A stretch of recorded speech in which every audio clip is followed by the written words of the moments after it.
just as households deal with budget issues, so does the government. Jadi sebagaimana household itu rumah tangga ya.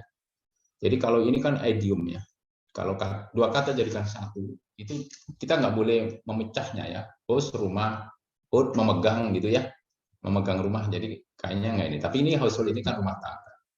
Jadi what is the difference between household budget and government budget? Indonesia ya, in Indonesia perspektif, apa bedanya antara anggaran rumah tangga dengan anggaran negara? The most different is that, jadi yang paling berbeda itu adalah bahwa household budget disusun setelah mempertimbangkan revenue, begitu ya. Jadi revenue-nya berapa, kalian baru mempertimbangkan spending ya, atau expenditure gitu ya, Farhan ya, dan teman-teman ya.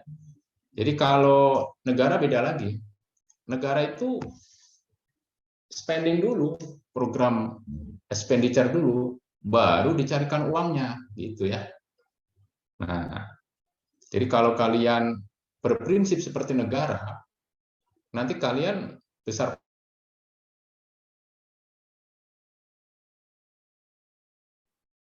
termasuk kita kan, hutangnya ada sekarang 5.000 ya, 6.000 ya hampir ya, sampai tahun 2022 ini ya, awal ini ya. Nah ini kalau Indonesia itu dengan adanya pandemi melanggar ya undang-undang ya, karena lebih dari 30% BDP dari total gitu ya. Ya sudahlah, itu memang kondisional ya, itu diatur di Perpu ya, akhirnya keluar peraturan pemerintah pengganti undang-undang. Federal government has hundreds of revenue pricing tools and thousands of program on which to spend this revenue. Nah, di sini ada hundred of revenue, ratusan revenue ya, dan thousand of program. Nah, thousand of program on which to spend this revenue. Artinya apa?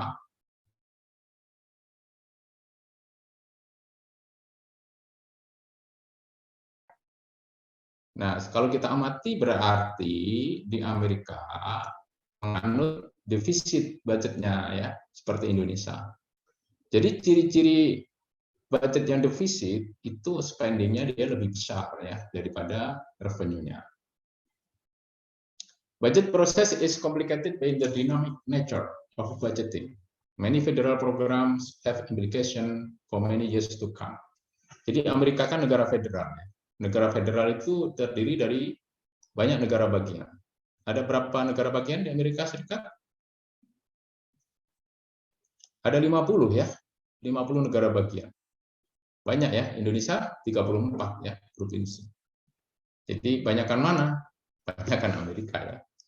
Luas ininya, daratannya, luas ininya, luas mana sama Amerika? Luas Amerika.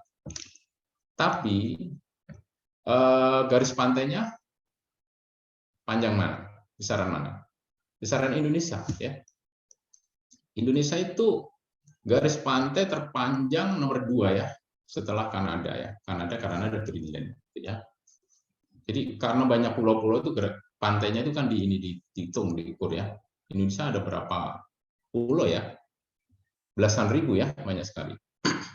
Jadi proses penganggaran di Amerika itu complicated ya, dengan dynamic nature of budgeting. Many federal program have implication for many years to come.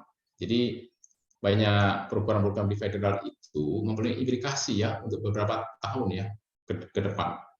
Kalau di Indonesia itu ada yang dikenal dengan yang namanya multi-years program. Multi-years itu lebih dari setahun ya. Makanya Indonesia ada yang dikenal dengan MTEF ya, Medium Term Expenditure Framework. Jadi Medium Term Expenditure Framework itu adalah merupakan jangka menengah ya. Itu antara 3 sampai 5 tahun. Jadi makanya di seluruh organisasi ya, termasuk Afghanistan itu diminta anggaran bukan hanya tahun 2022 ya. Sekarang 2022 ya. Nanti diminta nyusun 2023, 2024, 2025 gitu ya. Itu biasanya ada perubahan-perubahan ya dengan berlalunya suatu kegiatan ya dan program yang sudah dilalui. Saya besarin ya, ini kayaknya terlalu kecil deh. Nah, ini lebih gede ya, betul nggak? Benar, Pak. Oke, this lesson, jadi pelajaran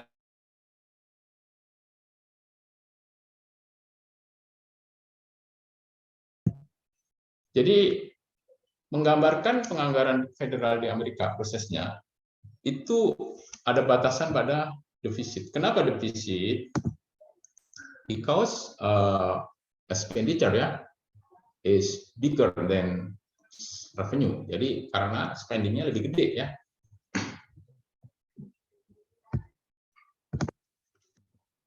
Discusses measurement issue. Jadi mendiskusikan isu-isu pengukuran. Ya.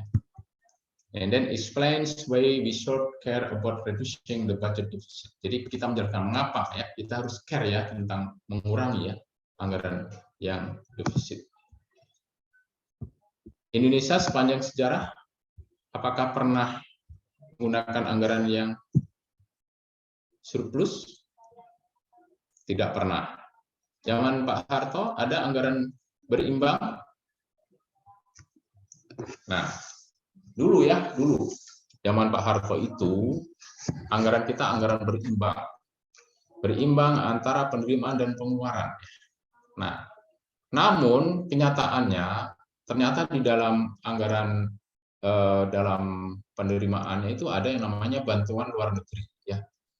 Bantuan luar negeri itu kata-kata pinjaman luar negeri, intinya begitulah untuk menutupi defisit tadi. Di zaman Yosef ya, Kristanti Simatupang, ada yang namanya Nabi Yosef di sana, Kristanti, halo? Ada nggak Kristanti Simatupang? Yes, sir.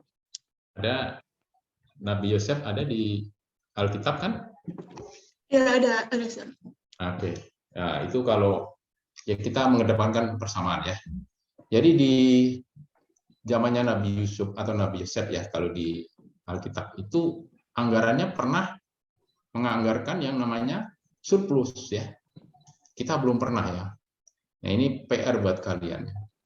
Waktu itu kan terjadi musim melimpah panen raya ya, panen raya selama 7 tahun. Nah, kemudian terjadi paceklik selama 7 tahun. Ini di Mesir ya, kisahnya ya, nggak salah sama ini yang di ini ya. Nah, akhirnya Nabi Yusuf atau Yosef itu memberikan, karena beliau tahu ya, sudah mimpi ya, wah ini panen raya jangan dihambur-hamburkan ini. Kalau dihabis-habisin, dikonsumsi semua, nanti 7 tahun yang akan datang nggak punya ini. Akhirnya dibuatlah penyimpanan gandum, penyimpanan ini yang bisa tahan lama ya. Pada saat negara lain mengalami kekeringan, paceklik, negara Mesir masih ada melimpah itu yang tadinya disimpan ya. Jadi ternyata setelah kita pelajari itu ilmu untuk menyimpan itu di Mesir kuno udah dilakukan ya sejak zamannya Nabi Yosef tadi ya, Nabi Yusuf. Jadi negara Palestina yang tadinya ini kan kalau dalam kisah ya kan Nabi Yakub ya. Nah, Nabi Yakub itu kan punya anak namanya Nabi Yusuf. Menyuruh anak-anaknya ya supaya ke Mesir minta gandum ya. Ditukerlah dengan barang-barang yang tidak berharga ya. Nah, akhirnya karena Yusuf tahu bahwa yang datang saudaranya ada adiknya ya namanya Benyamin ya, saya nggak tahu di Alkitab sama nggak ya Benyamin ya, ditahan itu sama Yusuf ya, nggak pulang dulu ya. Nah ayahnya sedih ya, waduh udah kehilangan Yusuf, kehilangan Benyamin ya. Akhirnya Yusuf waktu saudaranya datang kan diberitahu bahwa dia itu adalah Yusuf ya.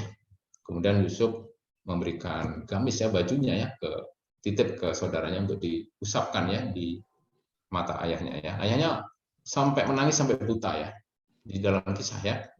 Nah, kemudian dijemput ya ayahnya ya ke Mesir ya. Jadi ini kisah ya, kisah di dalam, saya yakin ini ada persamaan ya antara di Alkitab dan di Al-Qur'an ya. Artinya sumbernya itu, kalau saya memandang saudara saya sendiri Bhinneka Tunggal Ika ya. Jadi bibi saya juga ada yang Katolik ya, ada paman dan ini ya saudara-saudara itu ya, mati yang menghargai mereka ya. Jadi kita mengedepankan sisi-sisi persamaannya ya, berlapang dada dengan perbedaan, begitu ya intinya ya, supaya harmonis. Enak kalau hidup harmonis ya, saling menghargai gitu ya. Jadi begitu ya, Kristanti ya, kalau nggak salah di Alkitab ada ya seperti itu ya, cerita tentang Yosef ya. Itu kan beliau tuh perdana menteri, bukan perdana menteri, beliau tuh menteri keuangan. Nah, menteri keuangannya lah waktu itu ya, kalau nggak bendahara negara. Kalau kita kan bendahara negara itu menteri keuangannya, yang ngatur ya. Jadi serai raja ini dan ininya yang ngatur adalah Nabi Yosef ya. Ini federal ya. Ini adalah tentang defisitnya ya. Nah, defisit itu sama ya. Di Amerika itu ternyata dibiayai oleh debt ya. Debt itu apa? Hutang. Ya. Kita juga hutang ya. Government debt is the amount that government owes to others who have loans it money. Jadi untuk membiayai, tadi kan antara revenue sama spending ya, atau expenditure kan besaran spending ya, atau expenditure-nya lebih gede, maka dia utang. Tapi yang menarik di Amerika, utangnya kepada siapa? Warga negara. Nah, maka di Indonesia ada yang namanya surat utang negara ya, ada yang namanya SPSN. Jadi SUN atau SPSN itu adalah merupakan utang kepada dalam negeri dalam bentuk rupiah ya. Ini untuk mengurangi ketergantungan kepada asing, kepada luar negeri ya. Maka pinjamnya dalam bentuk rupiah. Kenyataannya, mohon maaf ya, yang beli siapa? Yang beli SUN sama SPSN itu kebanyakan orang-orang luar negeri ya. Jadi sekalian supaya tahu ya, ternyata yang banyak beli SUN sama SPSN orang luar negeri karena Indonesia nggak mampu ya secara personal ya. Jadi yang membeli SPSN itu yang syariah ya, itu ternyata negara-negara Timur Tengah ya. Banyak yang membeli SPSN Indonesia. Kan di IPO itu ini ya, initial public official. Jadi kayak penawaran perdana ya, penawaran perdana SPSN itu kebanyakan malah di Oman ya, di Yordan ya, atau di Dubai ya. Dubai itu Uni Emirat Arab. Nah, di sana dibeli oleh para miliarder dari negara-negara Timur Tengah ya. Untuk surat utang negara ada sebagian dari pengusaha Indonesia yang mampu ya, tapi sebagian lagi dari luar negeri ya.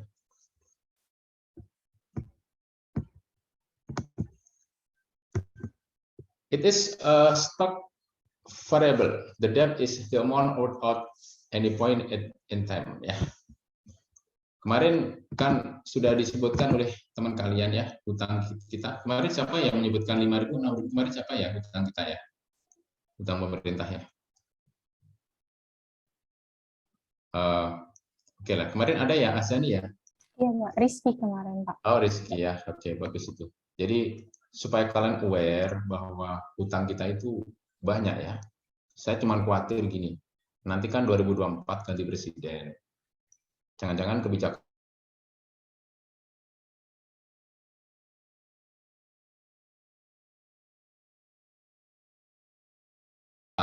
mau nggak mau kan dia minta dikembalikan tepat waktu dan sebagainya ya, yang terutama yang luar negeri ya. Kalau dalam negeri kita masih bisa berupaya lah untuk bisa ya akhirnya efisiensi di dalam negeri besar-besarannya.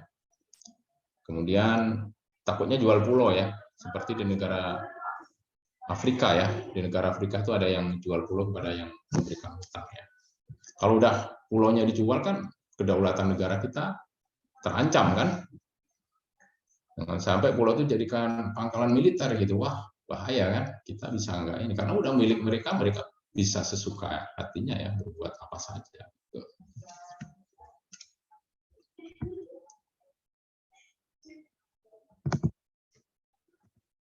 Government deficit is the amount by which spending exceeds. Nah, ini pengeluarannya melebihi ya dari revenue ya di dalam tahun berjalan.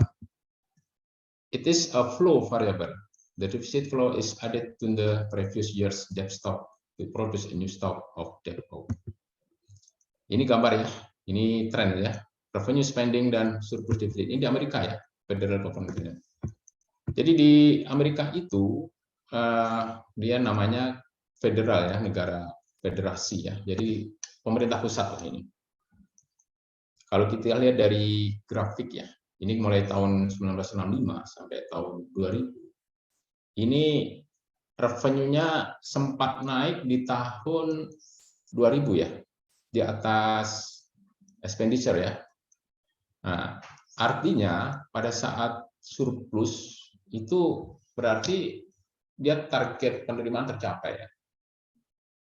Nah, ini yang terbaru kita belum tahu ya, tahun 2022 sekarang ya, seperti apa ya. Nah, ini menarik ya. Di Indonesia, tahun 2021, target penerimaan pajak tercapai apa tidak? Tercapai ya katanya ya, tapi kita masih defisit ya. Nah, kita masih defisit karena ternyata penerimaan negara bukannya dari penerimaan pajak ya, dari PNBP juga ya, PNBP kita juga masih optimal ya. Kalau kalian nanti kerja di pajak, saya nggak tahu di antara kalian ada nggak yang ingin kerja di KPP ya, nggak tahu ya. Kalau kalian nanti kerja di pajak, itu ada target penerimaan yang harus dilampaui atau tercapai. Kalau enggak, dia nggak akan dapat terima yang namanya tunjangan kinerja khusus pajak ya. Nah, makanya targetnya harus di. Jadi menurut beberapa ahli, target penerimaan pajak di Indonesia itu masih digolong termasuk rendah, katanya gitu ya. Karena apa? Harusnya lebih tinggi dari itu. Jadi ini juga strategi juga ya dari teman-teman Ditjen Pajak ini ya. Tapi ya sudahlah, itu kan memang kalau dipaksa tinggi nanti malah nggak tercapai, mereka nggak dapat insentif ya. Nah, ini juga ada yang bilang begitu ya. Tapi oke lah, jangan sampai dikorupsi aja intinya ya. Jangan sampai dulu ada yang namanya gayus itu sehingga kepercayaan publik kepada DJP turun ya, malah nggak mau bayar pajak ya. Nah, patut disayangkan. Ini expenditure grew ya, steadily ya, sampai tahun 1992. Nah, kemudian turun ya. Tax revenue did not keep pace ya, jadi ini dari pajak ya revenue-nya ya di Amerika ya. Jadi ini kalau digambarkan ya, defisit seperti ini ya. This fiscal picture change in the 1990s ya, spending file ya. Jadi kalau spendingnya turun, nah ini bisa yang tadinya defisit jadi surplus ya. Revenue increase to tax increases in rising asset values, and the deficit turn into a surplus. Ya ini ya di tahun 2000 ya ini surplusnya ya. Many of these positive trends reverse themselves in recent years. Oke, ini proses penganggaran ya. Jadi kalau di Amerika ini kayak di Indonesia ya, mirip ya. Budget proses mulai dengan presiden submitting budget to Congress. Congress itu kayak DPR ya. Ini di first Monday in February, di bulan Februari ya.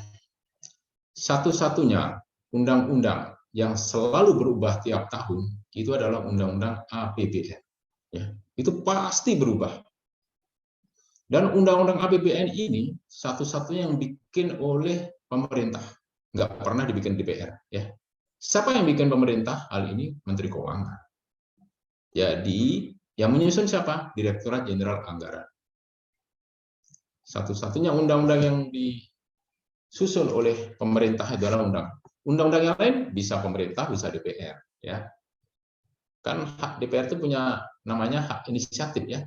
Hak inisiatif itu dia bisa membuat undang-undang. DPR itu banyak ya haknya ya. Hak inisiatif, ya, hak legislatif, hak angket, hak budget. Nah, khusus hak budget ini yang disalahgunakan ya. DPR itu kan punya hak anggaran ya, makanya namanya banggar. Ya.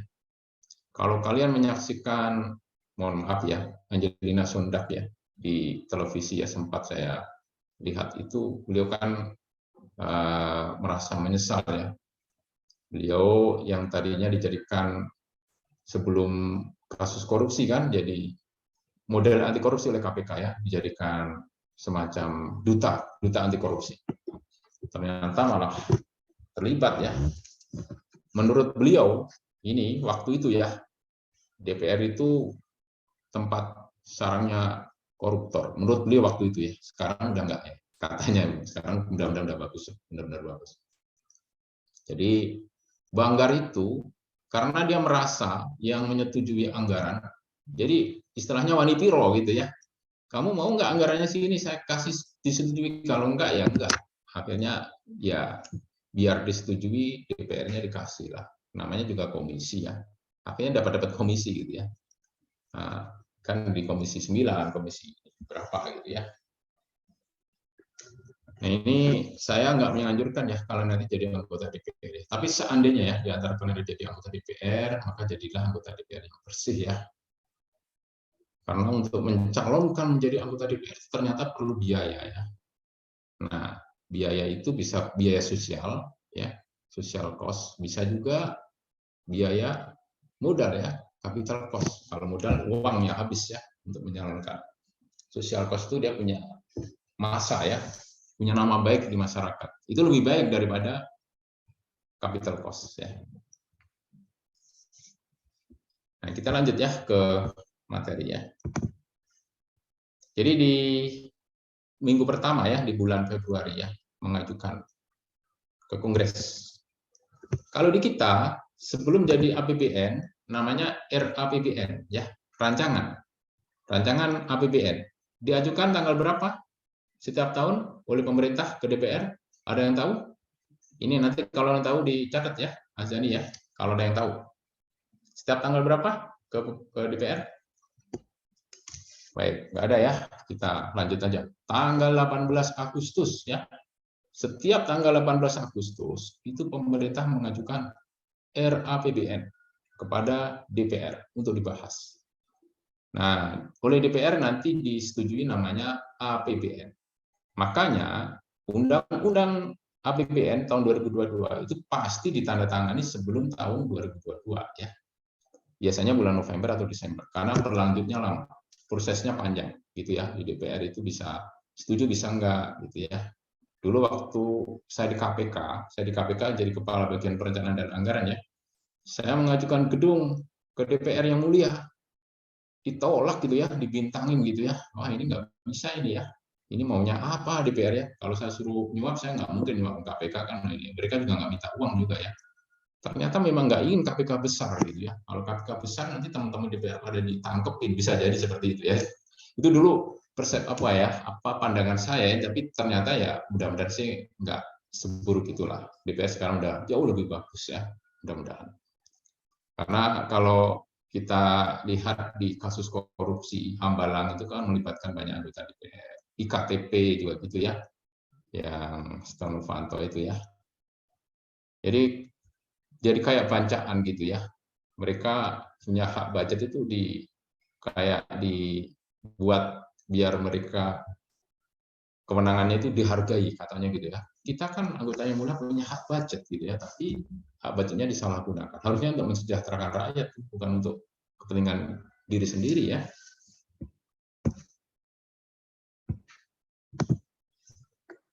Nah ini proses ya.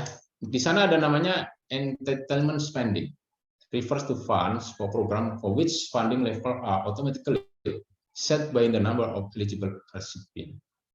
Jadi kalau kita entitlement spending itu mirip dengan anggaran rutin lah ya.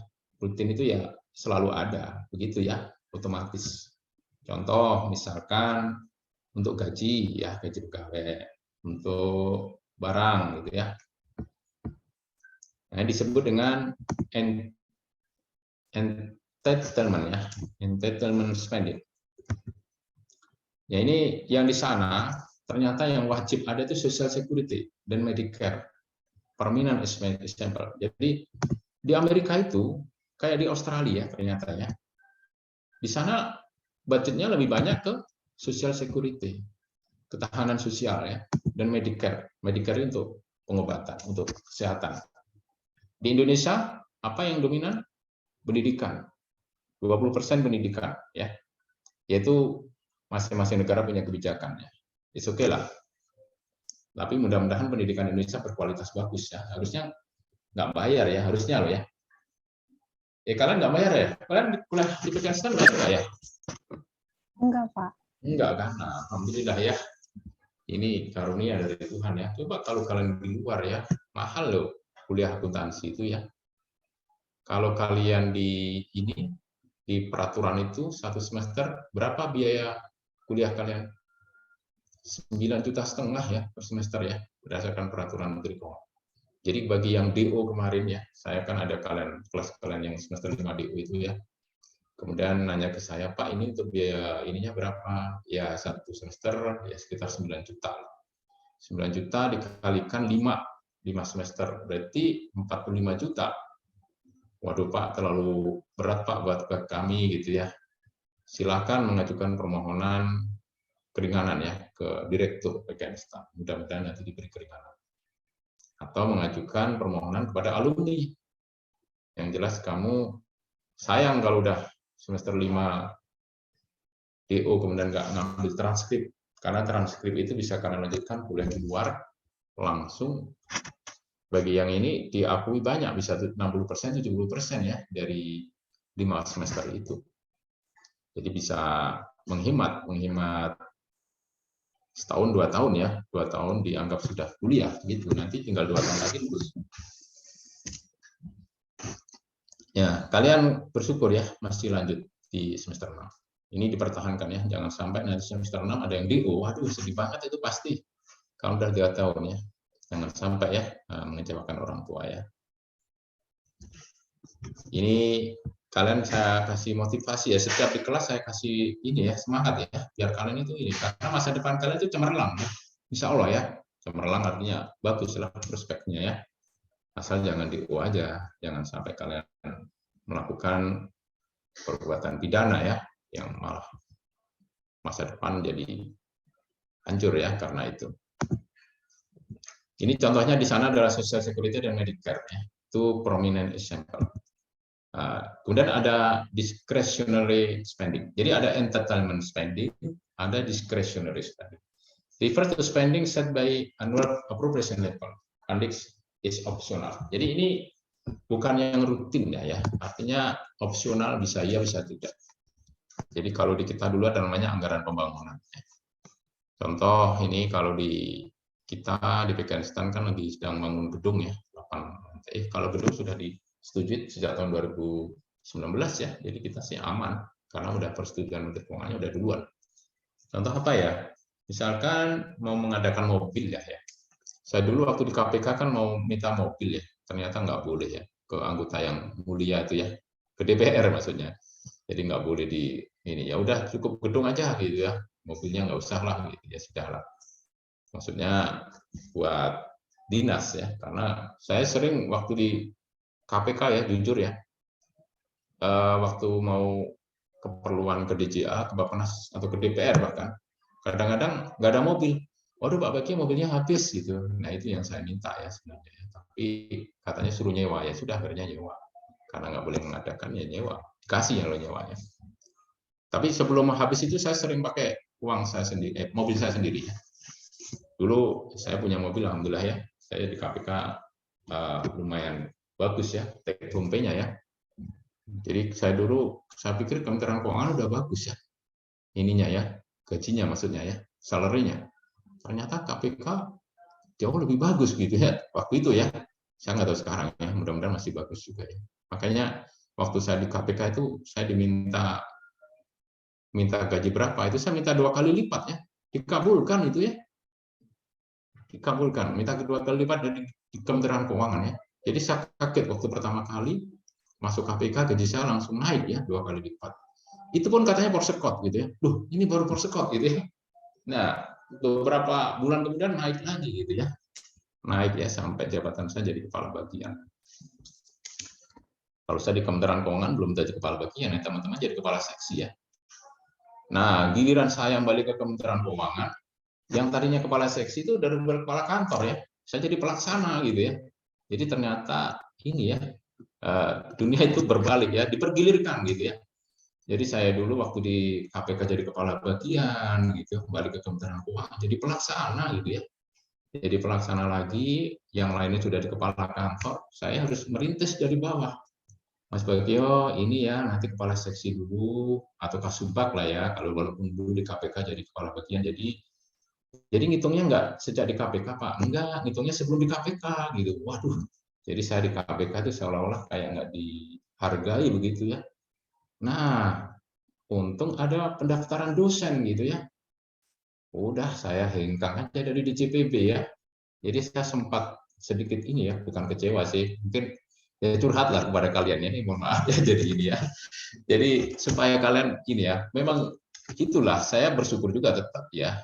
Jadi langsung jeglek ya, jeglek itu apa ya? Yang tadinya gajinya tinggi di Dijen Perbendaraan di Kementerian Keuangan jadi pelaksana. Itu wah udah jauh banget lah, jadi harus menyesuaikan gaya hidup ya. Yang tadinya kan murah sekali tuh, beli apa-apa terjangkau ya. Karena apa? Karena ada ya. Nah, karena balik ke pelaksana, wah harus berpikir ulang ya. Wah ini masih mahal jadinya begitu ya. Ya alhamdulillah ya bisa lulus jadi dosen ya. Kalau enggak saya mungkin ya masih kepala seksi mungkin ya. Itu tahun 2015 ya, saya kembali ke Dijen Perbendaraan ya.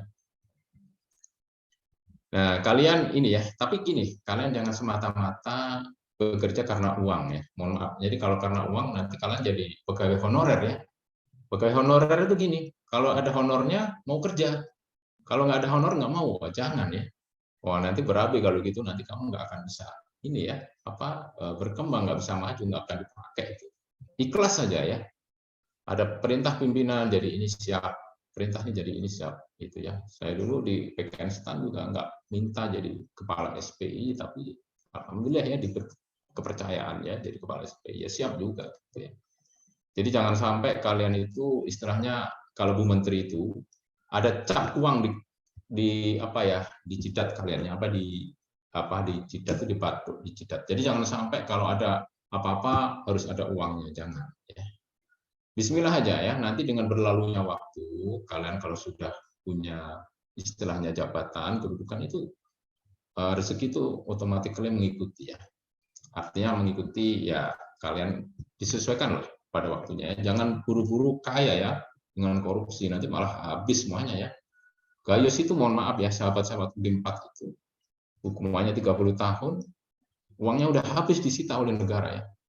Pulang-pulang dari penjara belum tentu punya sesuatu ya. Udah nama baiknya hancur gitu. Cari kerja di luar juga susah ya. Kalau sudah dicap koruptor itu dianggap kepercayaannya nggak bisa dipercaya ya, akhirnya ya susah hidupnya. Ini nostalgia lah ya, mohon maaf ya kalau saya jadi cerita masa lalu ya. Kalian masih muda-muda, kalau saya kan udah tua ya, kolonial lah. Pengalaman itu supaya kalian menjadi motivasi ya, berharga lah buat kalian ya. Yang baik diambil, yang jelek dicampakkan ya. Jangan diikutin yang jelek. Ini the House and Senate Appropriation Committees each take the total amount of discretionary spending available and divide it into 13 sub-allocation for each of their 13 subcommittee. Jadi gini, di Amerika itu ada namanya House dan Senate. Ya. House itu adalah DPR, Senat itu perwakilan daerah. Makanya di Indonesia kita mencontoh Amerika ini ya. Di Indonesia ada DPR, ada DPD ya. Jadi DPD itu semacam senatnya di sana. Perwakilan daerah namanya. Kalau yang House itu untuk yang partai politik ya. Kalau di kita ya seperti itu ya. Kalau di Amerika tuh hanya ada 2 partai politik ya. Republik sama Demokrat. Nah, yang banyak itu perwakilan-perwakilan dari negara bagian. Nah, makanya di situ ada namanya the House ya, and Senat. Nah, Senat itu adalah merupakan perwakilan. Ada yang pernah jadi anggota Senat di sini di PKN Stan? Siapa di antara kalian? Senat mahasiswa menjadi aktif di BEM siapa yang Senat itu kayak perwakilan ya, perwakilan kelas. Ada? Aziani? Pernah? Kebetulan enggak, Pak. Oke, nggak apa-apa ya. Saya pernah ya waktu di STAN dulu ya, waktu di kuliah dulu ya. Jadi perwakilan itu kalau ada apa-apa kan nanti dia harus membuat peraturan kayak DPR gitu ya. Jadinya berfungsinya seperti itu ya. Di PKN juga ada senat, senat untuk dosen, ada senat untuk mahasiswa, gitu ya. Kalau bisa kalian aktif di organisasi yang positif ya, selain di PKN STAN ya, supaya kalian itu melatih kepemimpinan ya. Saya dulu kan di STAN ya, dulu namanya STAN bukan PKN STAN. Saya dulu di STAN kan jadi ketua kelas ya. Awalnya saya tuh udah nggak mau ya, ketua kelas itu sibuk gitu ya, udah repot sibuk gitu ya, ngurusin teman-teman gitu ya. Tapi karena udah dikasih amanah ini ya, jadi waktu pemilihan, jujur saya nggak milih diri saya sendiri ya. Boleh nggak ini apa? Jadi semua mahasiswa punya hak untuk memilih. Jadi calonnya kebetulan ada 2 ya. Saya nggak milih diri saya, malah kepilih gitu ya. Saya milih yang calon satunya, kan kebetulan saya yang duluan. Dia malah milih saya gitu ya. Akhirnya malah saya yang terpilih jadi ketua kelas. Ya sudahlah saya. Tapi ternyata hikmahnya ada ya. Dengan jadi ketua kelas tuh karena udah terbiasa ngomong ya di depan kelas. Akhirnya waktu tes di KPK itu ada namanya tes leadership dan discussion ya. Nah, di tes diskusi itu saya kebetulan diskusi tentang KPK. Saya nggak paham sama sekali itu ya. Teman-teman itu ngerti ya, KPK susunan ini organisasi ketuanya siapa, saya itu nggak ngerti ya. Tapi karena nggak ada menginisiasi, saya malah memulai dulu ya. Nah, kita diskusi tentang KPK. Nah, Bapak Ibu silakan ada pendapat tentang KPK gitu. Jadi saya malah mengarahkan gitu ya. Nah, yang saya amati setelah pengumuman dari tes itu ya, yang nggak pernah ngomong nggak lulus. Yang mendominasi, yang banyak ngomong nggak lulus juga, gitu ya. Jadi nanti kalau ada tes diskusi ini, kalau nanti masuk KPK ya, siapa tuh di antara kalian ada yang pengen jadi pegawai KPK ya, ada tes seperti itu. Jangan mendominasi, jangan malah diem saja ya. Jadi ininya ada yang tentang korupsi ini saya luruskan. Kita kan membahas tentang organisasi KPK gitu. Saya jadi cuma mengarahkan aja. Jadi malah saya lulus gitu karena nggak ngerti sama sekali itu. Waduh, tentang KPK harusnya saya belajar nih siapa ketuanya, visi-misi KPK apa gitu ya. Saya nggak ngerti itu. Tapi alhamdulillah ya karena saya yang menginisiasi, yang saya yang mengatur, yang mengarahkan malah lulus ya. Itu pengalaman ya. Nanti di antara kalian siapa tahu ya tes seperti itu. Kalau di sana ada discretion ya. Discretion itu kayak kebijakan ya. Ada komite ya. Makanya di Indonesia ini dipakai namanya new idea, ide baru. Jadi ide baru ini mencontoh dari Amerika, ya, termasuk di Australia. Jadi kalau ide baru yang ada programnya, ada kegiatan, bisa jadi masuk di anggarannya, di budget. Nah, each subcommittee develop a spending bill for its areas of government. Nah, makanya di kita kan ada komite-komite ya. Komite di kita itu kayak misalkan ya, Banggar yang Komisi 9 tentang agama, tentang pendidikan. Jadi ada sektor-sektornya ya, kesehatan, semacam itulah. Di sana ada 13 ininya. Subkomite. Nah, the 13 bills must be approved by the full appropriation committee. Differences between House and Senate version are worked out in conference. Ini mirip di Indonesia juga ya. Di Indonesia itu kan ada Banggar ya. Banggar itu kan badan anggaran DPR. Nanti waktu sidang pleno itu seluruh anggota DPR diundang. Nah, waktu sidang terbatas ya khusus Banggar itu aja. Terbagi dari beberapa.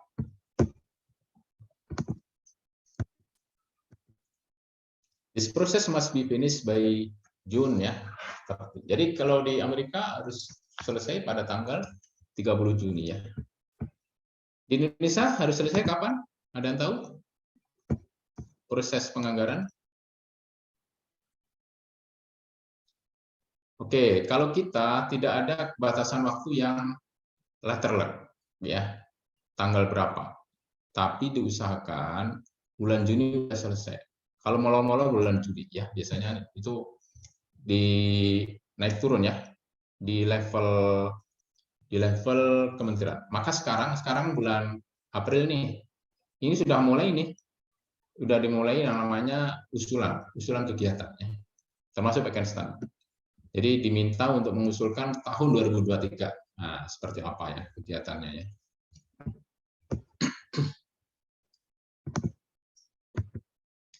Bills are then sent to the Party President, who may sign them, veto them, or allow them to become law without his signature. Jadi ini kalau di kita ya, dari Menteri Keuangan disampaikan ke Presiden. Yang mengkolek anggaran kan DJA ya. Jadi waktu saya di KPK itu, saya sering ya ke DJA ya, ke Dirjen Anggaran ya, di lapangan Bandeng di jalan Mengensidi ya, bukan Mengensidi ya, Wahidin, Jalan Wahidin ya, di Jalan Wahidin di situ ya, saya sering ke situ. Kebetulan Kasubditnya teman saya ya, jadi saya enak berdiskusi. Kalau sudah kenal tuh kayaknya lebih nyaman ya. Dan setiap permintaan KPK itu hampir nggak pernah ditolak ya. Oh Mas Bagio udah saya setuju aja ini mana ini tinggal menyampaikan KAK ya, kerangka acuan kerja, RAB udah bisa susulkan bisa gitu ya, nggak harus tepat waktu gitu ya.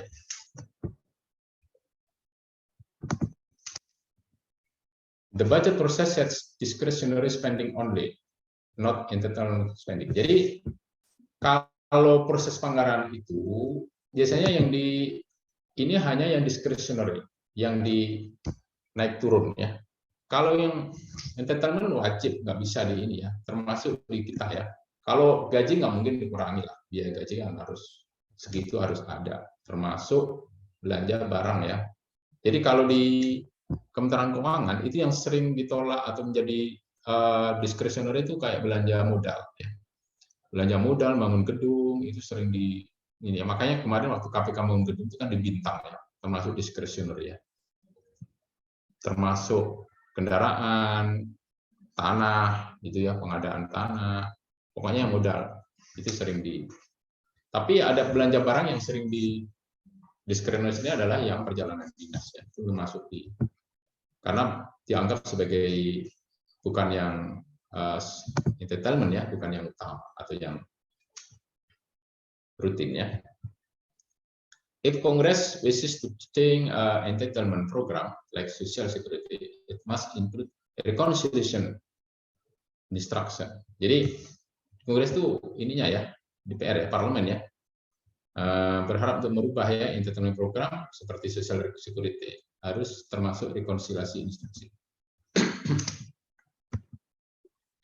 Ini aplikasi ya untuk mengendalikan defisitnya. There have been a number of efforts to control the deficit.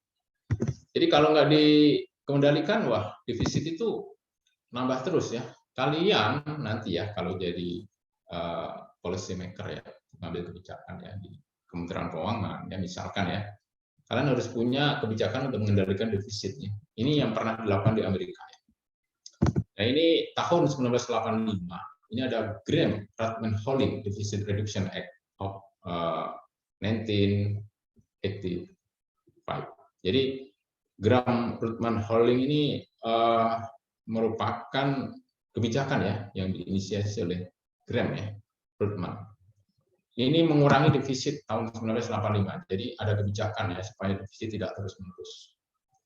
Nah, di Graham ini ya, dia akan mengurangi namanya spending ya. Imbasnya memang ke spending, spendingnya dikurangi. Revenue ditingkatkan untuk mengurangi defisit. Kemudian Budget Enforcement Act tahun 1990 ya.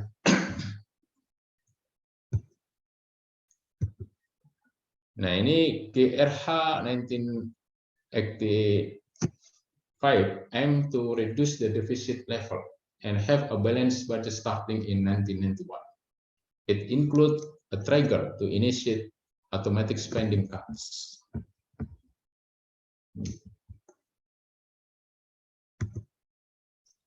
gimmicks such as resetting the deficit targets and using of fairly optimistic economic projection undermine Law's intent.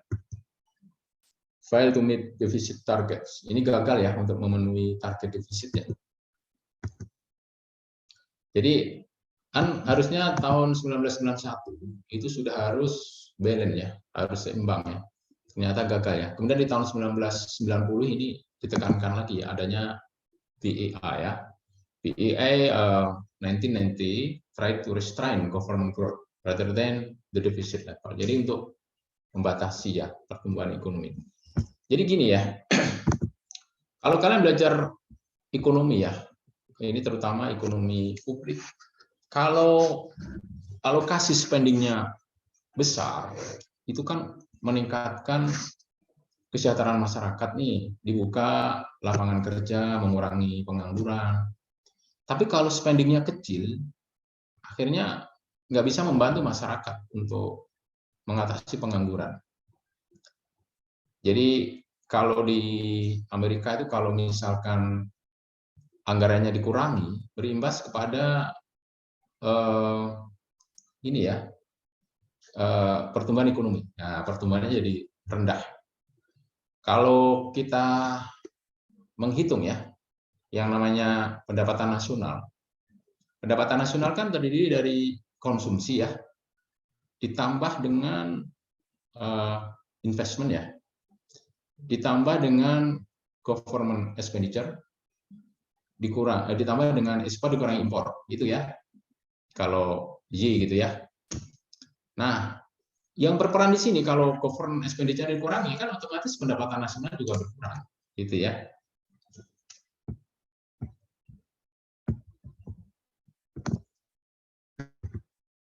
Set caps on discretionary spending that would lead to a fall in real spending. PS Yugo process that prohibited any policy change from increasing the estimated deficit in any year in the next 6-year period. If deficit did increase, jadi kalau defisitnya meningkat ya, the president must issue a sequestration requirement which reduces direct spending by fixed percentage to offset this deficit increase. Jadi gini, kalau jika ya defisitnya meningkat, Presiden Amerika ya harus menawarkan sebuah isu sequestration requirement. Jadi persyaratan ya, persyaratan ini ya yang mana mengurangi direct spending. Jadi jadi kalau defisit meningkat, intinya spendingnya dikurangi lah, intinya begitu ya. Jadi akhirnya kalau kita ya zamannya Pak Harto dulu ada namanya take money policy ya, kebijakan uang ketat. Uang ketat itu ya kita nggak bisa mengeluarkan ini ya, apa istilahnya seluruh pengeluaran ya, spending itu nggak bisa ini. Jadi harus selektif.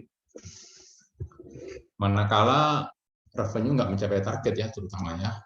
Nah ini harus buat kebijakan yang namanya mengurangi defisit dengan mengurangi spending. PEA was successful ya in restraining government growth in 1990s. Discretionary government spending fell by 10% ya in real time. Jadi spendingnya itu turun ya 10% dalam real time. Kalau kalian nanti kerja ya di kantor manapun, ada kecenderungan ya bahwa kantor itu pengennya menghabiskan anggarannya. Dulu ya, waktu saya di KPK itu saya sempat bertanya ya kepada DJA, kenapa spending itu jadikan tolok ukur kinerja suatu organisasi? Kalau ini jadikan tolok ukur, itu nanti pada jor-joran itu spending semua, inefisiensi yang terjadi ya. Ini sempat saya kritisi ya. Ya itu akhirnya sekarang bukan itu, tapi lebih kepada output ya dan outcome yang tercapai. Harusnya kalau anggarannya sedikit, outputnya tercapai itu bagus itu. Kegiatannya berarti ada nilai tambah, ada penghematan di sana. Dengan kegiatan tercapai, outcome-nya tercapai ya, impact-nya bagus ke masyarakat, ke organisasi, maka itu sudah dianggap sebagai yang berkinerja. Bukan menghabiskan uang ya.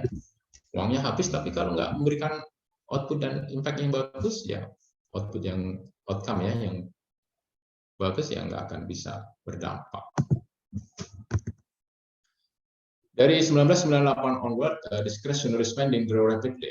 The BA spending caps were avoided with uncapped emergency spending. Ini tahun 1998 ini pernah ini ada emergency spending ya. Ini masa-masa sulit ya tahun 1998 ya, termasuk Amerika ya ternyata ya. Indonesia juga ya. Ini masa krisis ya. Jadi kalau masa krisis itu kan semuanya kolaps ya ekonomi ya. Harga-harga mahal, pengangguran meningkat, daya beli rendah ya. Jadi banyak orang miskin ya, termasuk pandemi ini ya. Katanya dengan adanya pandemi ini jumlah rakyat miskin bertambah banyak ya, karena banyak yang PHK, perusahaan gulung tikar. Yang tidak berdampak siapa? Pegawai negeri seperti saya ya. Saya alhamdulillah ya ASN ya, setiap bulan tetap terima uang. Beda dengan, mohon maaf ya, adik saya kena PHK ya. Jadi pandemi kena PHK ya nggak bisa bekerja. Ya akhirnya ya saya sebagai kakak itu ya mensubsidi ya, membantu ya biar bisa survive ya. Nah, nggak tahu di antara kalian ada nggak ya yang berdampak ya, yang orang tuanya, mudah-mudahan nggak ada ya. Kalau ini ya, kalau yang ASN insya Allah aman ya. Some of the emergency spending was legitimate, by other items were most suspect. Termasuk sekarang ya, namanya emergency spending itu adalah untuk COVID spending ya, COVID treatment spending. Jadi Indonesia ini kan mengalami pandemi sejak tahun 2020 ya kalau nggak salah ya, 2020, 2021, nah hampir 2022, ini hampir 2 tahun nih, bahkan mau 2 tahun setengah mau ketiga ya. Nah kalau ini dibiarkan nggak ditangani dengan serius ya, nanti justru akan ini ya berimbas kepada trust kepada pemerintah menurun ya. Ini aja sudah beberapa ini ya, kalian jangan termakan isu ini ya, mohon maaf ya, jangan termakan isu untuk ikut politik ya. Kalau saya cenderung menghindari lah kalau ada yang menjelek-jelekan presiden, pemerintah, kalian hindari lah ya, jangan share-share gitu ya. Jadi jangan sampai share, mohon maaf ya, yang tentang Pak Presiden, yang kalau kinerjanya bagus ya boleh lah, tapi kalau yang nggak bagus ya jangan. Kalau kalian baca aja silakan, tapi jangan di-share. Nanti berpengaruh pada ini ya. Nanti khawatirnya ada yang menggugat ya, kalian diminta pertanggungjawaban. Yang tadinya kalian bermimpi lulus ya, jadi dari mahasiswa Kenstan nggak jadi lulus ya. Jadi saya di SPI ini ada dulu ya mahasiswa yang maaf ya, zamannya 0102 ya, Pilpres itu ikut-ikutan ya. Waduh, mahasiswa kok ikutan demo gitu ya. Kenalah ya di SPI ya, akhirnya direkomendasikan nggak lanjut ya. Sayang banget ya, karena ditahan oleh polisi ya.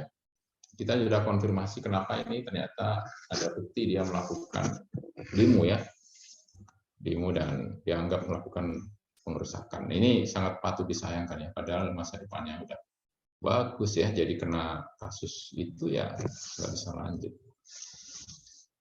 Jadi lebih baik kalian menjaga diri lah, nggak usah terlalu kepo ya dengan urusan politik dalam negeri kita lah. Jadi supaya kalian aman ya. Bukan berarti kalian nggak care ya. Nanti kalau pada saatnya kalian memilih, pilih yang terbaik, begitu ya. Tapi untuk masalah politik kalian nggak usah ikut-ikutan ya. Pay as you go expired on 30 ya, 2002 and has not been renewed yet. Jadi ini sampai 30 September ya, 2002. Unlike the federal budget, state budgets are almost always invalid. Jadi kalau namanya state budget di Amerika, ini adalah APBD ya. Jadi kalau federal itu berarti APBN ya. Kalau state berarti dia negara bagian. Jadi APBD ya. Tingkat 1. As every state except Vermont has a balanced budget reform, all of which has been in place since at least 1970. Di Indonesia seperti apa APBD kita? APBD kita itu balance, nggak ada yang defisit ya. APBD nggak boleh pinjam uang ya, kecuali atas persetujuan DPRD, dan itu pun harus ada alasan yang kuat ya. Kenapa pinjam? Nanti kalau dan harus pada saat dia menjabat harus selesai. Jadi hanya boleh pinjam itu untuk yang emergency ya, dan itu pun melalui persetujuan DPR. Di sini ada yang dari Sumatera Utara ya. Siapa yang dari Sumatera, dari Medan tadi siapa ya? Tadi Medan siapa ya? Yang rekod ini siapa? Farhan ya? Siapa yang dari Medan? Farhan, sir. Farhan. Farhan, anggota DPRD ada berapa yang ditangkap KPK pada masa gubernurnya itu Gatot? Ada belasan ya, banyak sekali ditangkap KPK, ditahan gitu ya, gara-gara menyalahgunakan ini ya APBD ya. Jadi anggota DPRD ya di Sumatera Utara itu, mohon maaf ya, dia berkonspirasi ya dengan gubernur ya untuk ini ya. Akhirnya ditangkap ini semua ya, karena bukan kepentingan rakyat, intinya merugikan APBD ya, dari Sumatera Utara ya. Baik, saya lanjut ya. Jadi saya ini ya, mohon maaf, jadi sedikit-sedikit saya tentang pengalaman di KPK ya, supaya kalian termotivasi, jangan korupsi lah, intinya gitulah ya. Jangan menyalahgunakan kewenangan lah. Ke depan nanti kalian sangat prospek ya, sangat cemerlang lah masa depan, insya Allah ya. This strangely of balance budget requirement vary across states. Roughly 2/3 of state has ex-post BBRs and the remainder have ex-ante BBRs. Jadi ex-post itu gini, budget must balance pada akhir tahun ya, namanya ex-post BBRs. Nah, kalau ex-ante artinya budget harus balance pada awal. Jadi kalau di Amerika ya, kalau ex-post ya, itu kan berlanjut ya, dinamis ya, namanya anggaran kan. Itu kan rencana ya, anggaran itu rencana. Kalau ternyata penerimanya banyak, di akhir tahun dia spendingnya bisa diperbanyak. Nah, ini namanya ex-post ya. Jadi di akhir tahun fiskal, dia bisa mengeluarkan. Tapi kalau penerimanya sedikit, ya menyesuaikan. Jadi khusus untuk APBD, maka yang paling berperan adalah revenue-nya ya. Ada yang di Bapenda ya tadi ya, Badan Pendapatan Daerah ya. Yang siapa tadi Bapenda tadi? Sir. Yudi ya. Nah, di Bapenda itu kan kayak pendapatan daerah itu sangat berperan tuh. Kalau itu kan misalkan gini ya Yudi ya, Bapenda itu nggak bisa mencapai target, nanti pasti banyak efisiensi di situ di pemerintah daerah itu. Itu kan PAD, pendapatan asli daerah itu ininya. Larinya APBD. Jadi bukan dari transfer ya. Kalau Bapenda itu untuk ngurusi pajak daerah itu seperti hotel ya. Kamu di mana, daerah mana nih Yudi? Restoran. Ya, Jombang, Jawa Timur, Sir. Jombang. Nah, itu kan ada di sana nggak tahu, lumayan banyak hotel juga di sana ya. Restoran, hotel, kemudian ada reklame ya. Kemudian ada kendaraan. Ya, pokoknya yang bukan pajak pusat. Kalau dia nggak tercapai target, nanti pasti akan efisiensi. Imbas-imbasnya apa? Ya nggak bisa naik itu tunjangan kinerja daerah. Kan di sana ada tunjangan kinerja daerah di Jombang ya. Untuk pegawai Pemda maksudnya. Jadi kalau akhir tahun nggak capai target, ya, biasanya setiap ini kan dievaluasi nih. Kalau misalkan dalam berlalunya tahun kemudian capai target, ada semacam bonus. Biasanya gitu ya Yudi ya, saya nggak tahu di Jombang seperti apa ya. Kalau Ya, di benar, Jakarta, Sir. kalau di sana gitu ya Yudi ya, betul ya. Benar, Sir. Di Jakarta itu paling gede ya. Kenapa Jakarta itu tunjangan kinerja daerah lebih gede, paling gede? Karena PAD-nya paling besar. Jadi Jakarta itu ternyata ya, kalau kalian menjadi pegawai Pemda DKI, itu pasti salary-nya lebih gede daripada pegawai di Jombang ya. Mohon maaf, di Jombang, di Jawa Timur maksudnya gitu ya.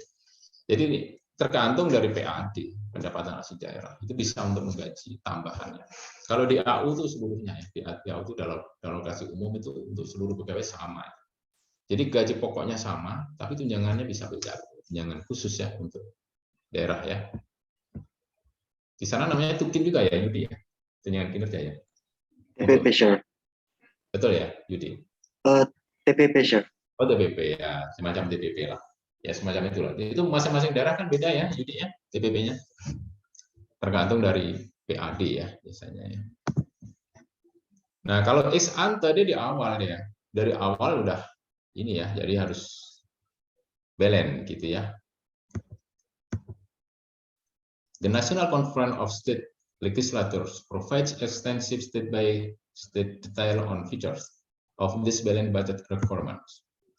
Ini kalau kita lihat di program fiskalnya Amerika ya, kalian boleh lihat nanti ya, siapa tahu pengen tertarik ya. The next figure show the states with the most and least stringent requirement. Ini Amerika ya. Most string ini yang warna ini ya, biru apa ya? Bukan biru laut ya, biru. Kalau yang least stringnya ini ya. Ada yang nggak ada ini ya, berarti nggak ada data. Jadi kalau kalian perhatikan Amerika itu ya, ternyata di atas ada Alaska ya. Alaska itu dulu milik Rusia ya. Nah, Rusia itu ternyata paling luas ya, negara paling luas di dunia itu saya lihat ternyata Rusia ya. Makanya kenapa dia berani ya kalau NATO lewat apa ikut cawe-cawe akan diserang oleh Rusia ya, karena memang Rusia itu negara yang besar ya. Dan gas alamnya banyak ya, melimpah ya di Rusia itu. Jadi negara Jerman itu malah impor ya dari Rusia ya, gas alamnya.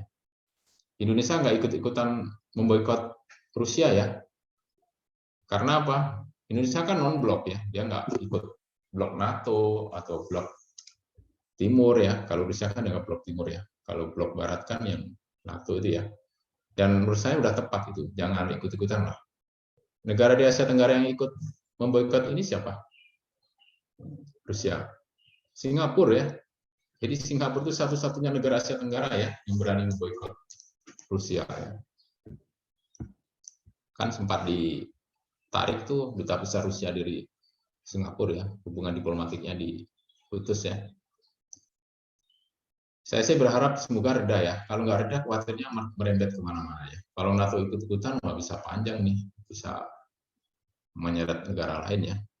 Nah, kalian nggak usah ikut-ikutan ya mengenai masalah Rusia dan Ukraina ya, nggak usah ikut dukung URA ya, nah, Rusia misalkan ya, atau yang mendukung Ukraina nggak usah lah ya, kalian netral aja ya, berdoa aja supaya damai lah gitu. Kalau saya sih patut disayangkan, kenapa harus diselesaikan dengan cara kekerasan ya? Kalau bisa diselesaikan dengan kekeluargaan, kenapa harus dengan kekerasan ya? Kan nanti kalah menang kan sama-sama hancur ya. Menang jadi arang, kalah jadi debu ya. Kan gitu kalau di dalam ini ya. Makanya hindari pertikaian ya, hindari percekcokan. Kalian pun juga gitu ya, sama teman harus rukun ya, satu sama lain ya, saling support satu sama lain. Dan ada pulau kecil ini ya di bawah ya. Di bawah itu apa itu? Hawaii ya ternyata ya. Hawaii itu ternyata luas ya, sampai hampir ke Guam ya. Jadi wilayah Amerika itu cukup besar ya di dunia ya. Ini in measuring the size of the deficit or debt, there are a number of issues to consider. Nah, ini first inflation. Jadi harus dipertimbangkan ya inflasi ya. Saya mau nanya ya, ada berapa kerangka ekonomi makro dalam menetapkan APBN? Ada yang tahu? Ada 7, sebutkan.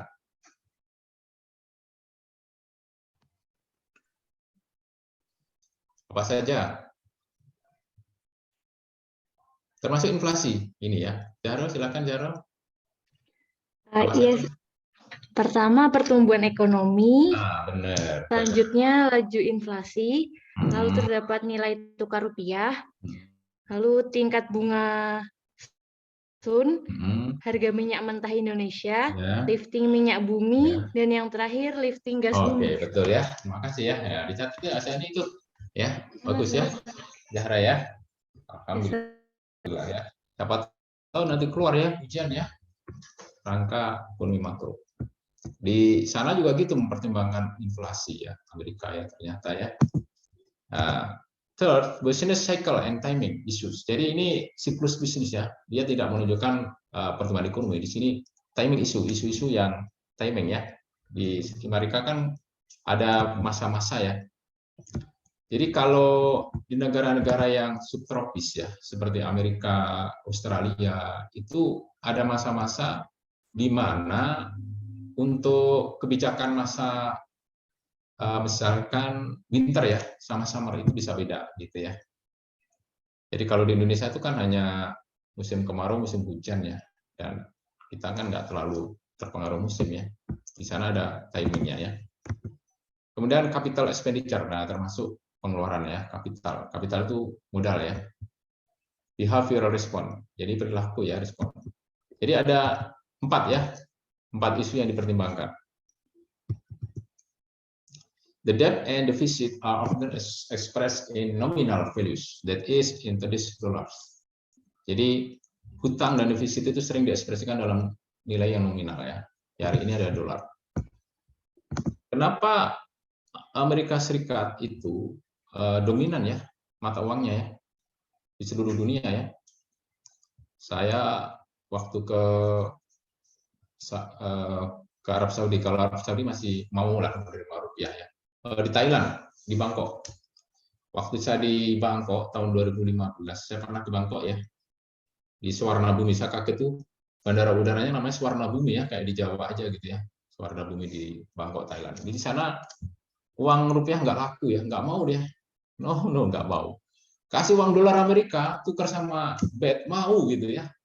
Jadi, wah padahal sama-sama negara Asia Tenggara gitu ya, malah rupiah malah nggak laku ya. Kalau anu laku di harganya kecil, gitu ya. Ada beberapa money changer itu, ininya rupiah itu sangat rendah ya. Jadi kalau kalian keluar negeri bawa dolar Amerika lebih aman ya dibandingkan dengan bawa rupiah ya. Karena dolar itu diterima ya di seluruh dunia ya, ini ya secara global ya. Yang sekarang yang nggak mau terima kan Rusia aja ya, Rusia nggak mau, maunya rubel gitu ya. Nah, ini karena lagi krisis ya dengan Ukraina ya. Inflation change the real value of the debt or deficit. However, because price changes are as does foregone consumption. Jadi kan inflasi itu kan menyebabkan harga barang kan meningkat ya. Nilai mata uang kan jadi turun. Nah, ini memang berpengaruh ya. Dan kenapa setiap tahun itu ada inflasi? Ini menurut para ahli ya, sebagian ya, mengatakan inflasi itu terjadi karena negara tersebut mencetak mata uangnya lebih banyak ya dibanding dengan yang dibutuhkan. Ada yang bilang gitu. Ada yang bilang inflasi itu terjadi karena adanya interest ya, bunga bank. Jadi kalau uang yang tadinya dihargai setiap bulan, misalkan ada kenaikan suku bunga naik, sebesar itulah minimal terjadi inflasi. Ini menurut ahli ya. Saya pernah baca ini, ternyata inflasi itu banyak pengaruhnya, banyak faktor ya. Ini menarik ya, nanti kalau kalian jadi ekonom ya. Kenapa di negara Arab Saudi itu nggak ada inflasi? Saya pernah di Arab Saudi ya, tahun 2016. Ternyata sejak zaman dulu ya, harga apel segitu sama ini ya, dinar segitu juga, berapa dinar gitu. Dia nggak mengenal yang namanya interest gitu ya. Karena nggak mengenal adanya suku bunga ya, akhirnya nilai uang itu tetap dianggapnya ini. Makanya orang-orang Timur Tengah ya, kalau beli Sun dia milihnya yang SBSN ya, yang syariah tadi ya. Dia nggak mau yang konvensional. Ini memang ada sudut pandang. Di kita karena masih ada konvensional dan ada yang syariah, ini ya tergantung masing-masing sudut pandang. Jadi kalau nanti kalian jadi ekonom, ini jadi bahan kajian yang bagus ini. Kenapa di Arab Saudi itu harga segitu nggak berubah gitu ya? Bahkan inflasi itu cenderung rendah di sana ya. Baik, saya lanjut ya. Ini real vs nominal. Jadi the consumer price index measures the cost of purchasing a typical bundle of goods. It increased 91% between 1982 and 2003. Jadi indeks harga konsumen ini ya, IHK atau CPI. The sort of inflation reduces the burden of the debt as long as the debt is nominal obligation to borrowers. Ada sebuah penelitian juga yang mengatakan kenapa Indonesia itu masih inflasi, karena kita masih ngutang. Ngutang kan harus bayar interest ya. Interest itu akhirnya ya menimbulkan namanya inflation ya. Negara-negara yang nggak pernah ngutang itu cenderung inflasinya rendah. Indonesia masih ngutang karena spending kita lebih besar ya dibandingkan dengan revenue. Ini PR buat kita semua ya, buat kalian juga ya. Nanti kalau bisa bikin kajian tulisan untuk menekan inflasi, bagaimana caranya gitu ya. Mudah-mudahan nanti kalian di 4 ya, di stand ya. Nanti kalau ada yang bimbingan tentang ini bisa ke saya. Saya senang sekali ini ada yang meneliti. Saya belum sempat meneliti ini karena lagi nyusun disertasi ya. Saya juga masih ini ya. Jadi bagaimana supaya ada semacam penelitian yang memang bisa dipertanggungjawabkan ya untuk menjawab tantangan ya, di masyarakat ya.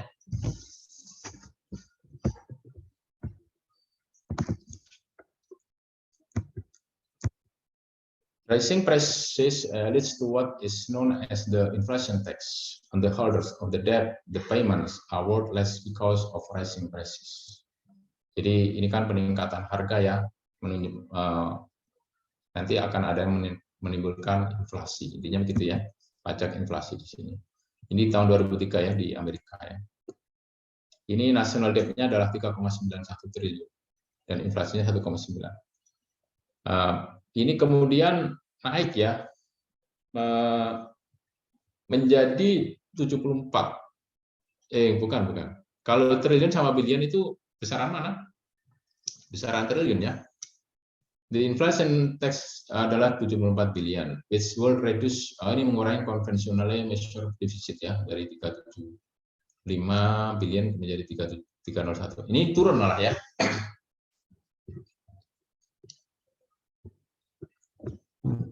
Tahun 2003 ya di Amerika ya.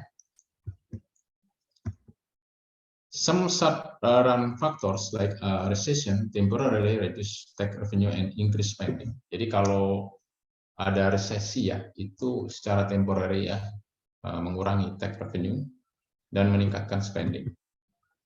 The standard is or structural deficits nets or out the sort of fluctuation and accounts for longer term trends. The Congressional Budget Office atau CBO. Kalau di kita, nah ini ya. Kalau di sana Congressional Budget Office itu setingkat dengan menteri ya. Di kita setingkat dengan dirjen ya. Kita kan namanya Direktorat Jenderal Anggaran. Kalau di sana itu kuat ininya. Jadi karena kita setingkat Dirjen Anggaran ya, kita akan di bawah Kementerian Keuangan ya, DJI. Computes a clinical adjusted budget of deficit by adjusting the typical deficit number from this kinds of economic fluctuation and other short-lived factors. Jadi kalau di sana namanya CBO ya, Congressional Budget Office. Jadi menghitung clinically adjusted budget deficit. Jadi defisit anggaran itu disesuaikan ya secara klinik ya oleh DJA atau oleh yang disebut dengan CBO. Di tahun 2003 the President Budget Deficit 375 billion. Tetapi clinical adjusted deficit hanya 305 billion due to the slow economy. Ini gambar ya menunjukkan aktual defisitnya. Nah, ini sejak tahun 1963 sampai 2003. Yang clinically adjusted itu yang warna merah ya. Kalau standarnya itu yang warna biru.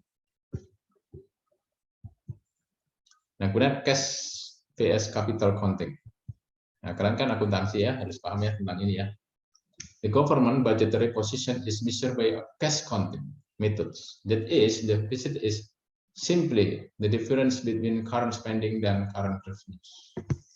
Jadi cost counting itu metodenya digunakan untuk menghitung ya defisit yang di ini secara simpel ya. Selisih antara revenue dan spending ya, itu namanya cash ya, counting. Jadi selisih antara expenditure dan revenue. Some purchases like buildings, highways, or the purchase spectrum are durable goods and retain value for many years.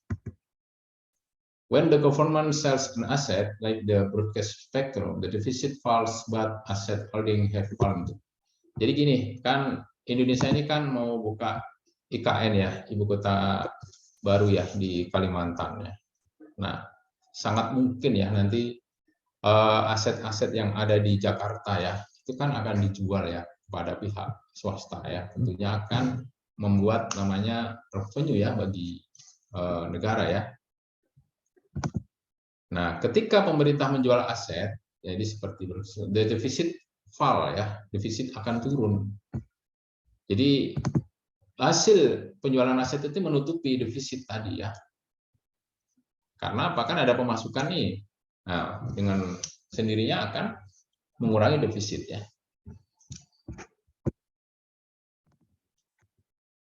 Capital counting, nah ini yang tadi kan cash counting ya. Ini capital counting, measure the government budgetary situation by counting for the change in asset holding. Political difficulties with capital budgeting, however, include some goods might be reviewed by as current expenditure or an investment.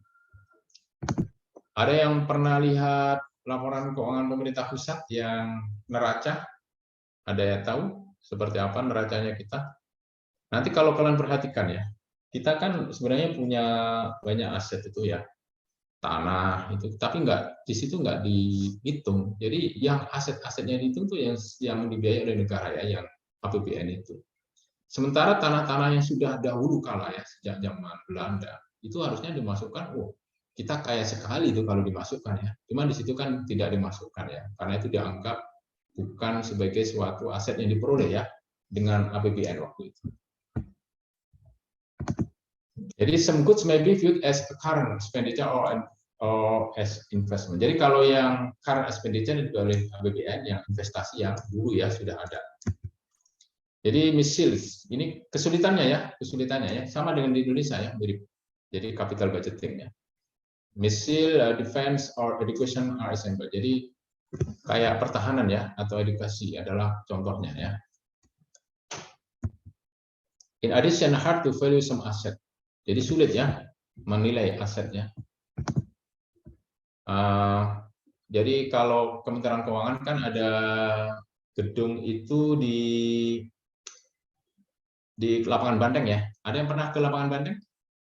Ke gedung Kementerian Keuangan yang lama, bekas Mahkamah Agung yang peninggalan Belanda. Itu kalau dihitung menurut perkiraan ininya pakai golden ya, itu rendah banget itu dinilainya ya gedung itu. Padahal kalau dinilai ulang bisa jadi itu besar ya nilainya ya. Kalau gedung itu kan ada namanya penyusutan ya, karena belajar akuntansi kan. Gedung itu mengalami penyusutan. Penyusutan itu adalah penurunan nilai ya. Kalau tanah tidak mengalami penyusutan, tanah itu naik terus ya cenderung ya. Nah, kalau gedung yang ada di lapangan Banteng waktu itu dinilai 0 gitu ya, gedungnya dinilai 0 ya karena udah penyusutan sejak zaman Belanda itu. Sementara tanahnya dinilai naik, tapi itu kan kita nggak beli, jadi kita historical cost-nya apa? 0 gitu ya. Namanya historical cost itu biaya perolehan ya dari awal ya. Karena kita nggak beli, nggak di APBN ya akhirnya. Karena itu bekas peninggalan Belanda ya. Ini sulitnya seperti itulah ya. Akhirnya ya pakai harga fair value ya, harga pasar atau market value. Dan itu pun nggak pasti ya, berubah-ubah terus ya. Fair value itu setiap tahun pasti akan namanya dinamis ya, berubah. Jadi sulit ya untuk menilai ya beberapa aset. Ini ada statik, ada dinamis ya. Nah, statik itu yang tetap ya, dinamis yang berkembang. Different government policies like tax cut may affect the size ya of economy. Static scoring assume a redistribution change, but the economy size stays fixed. Jadi kalau static scoring itu yang tetap ya. Tetapi ekonomi size-nya stay fixed. Ini maksudnya gini ya, redistribusinya berubah, tapi ekonomi size-nya tetap namanya statiknya. Nah, dynamic scoring include not only the policies effect on resources distribution, but also its effect on the economy size. One key problem with dynamic scoring is that the impact of government policy on the economy is not well understood. Mean anything a long run perspective, it is important to take a long run perspective on government budgets. Jadi jangan hanya sesaat ya, jangan hanya 1 tahun ya, harus long run ya. Government make implicit obligation to the future, yet these are not recognized in the annual budget process. Jadi kalau Indonesia buat utang, itu kan nggak sesaat ya. Kadang ada obligasi ya. Kalau kalian lihat di SUN ya, surat utang negara itu bisa sampai 20 tahun ya. Jadi sejak diterbitkan SUN, kan Indonesia terima uang tuh, kemudian 20 tahun yang akan datang baru lunas ya. Nah, itu harus dilihat perspektif itu. Jadi nggak hanya pada saat kita terima uang, tapi kewajiban kita juga kita pertimbangkan ya di masa yang akan datang. Ada yang namanya implicit obligation ya. Nah, ini background-nya present discount value ya. To understand this implicit obligation must review concept of present discount value. Receiving $1 in the future is worth less than receiving it today because you have forgone the opportunity to earn interest. Ya, ini yang namanya time value for money ya.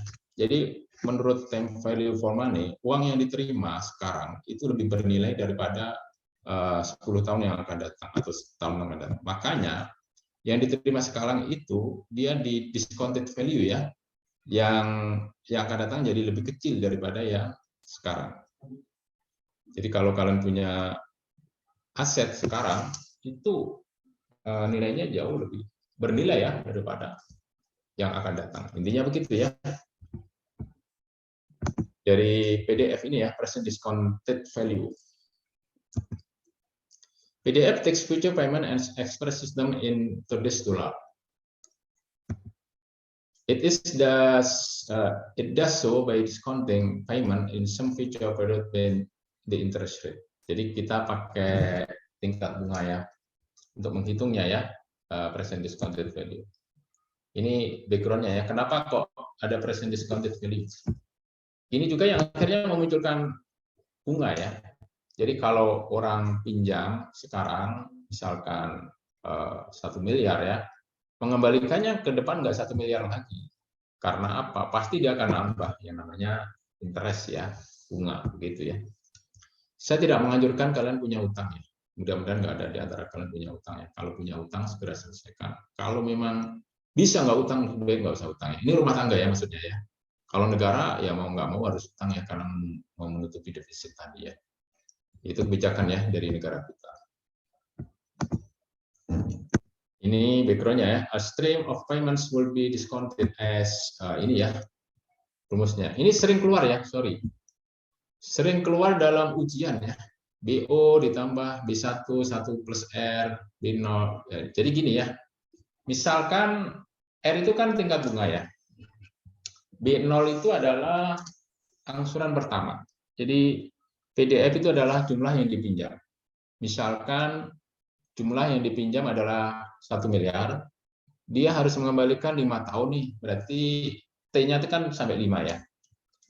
Maka stream of payment with discounted-nya, jadi pertama kali yang harus dihitung adalah bagaimana ngitung angsuran, itu ada R-nya itu di pertama itu dia lebih kecil, yang ke depan, yang belakangan itu lebih besar ya, itu ya, sampai RT-nya berapa itu, sampai 5 tahun misalkan gitu.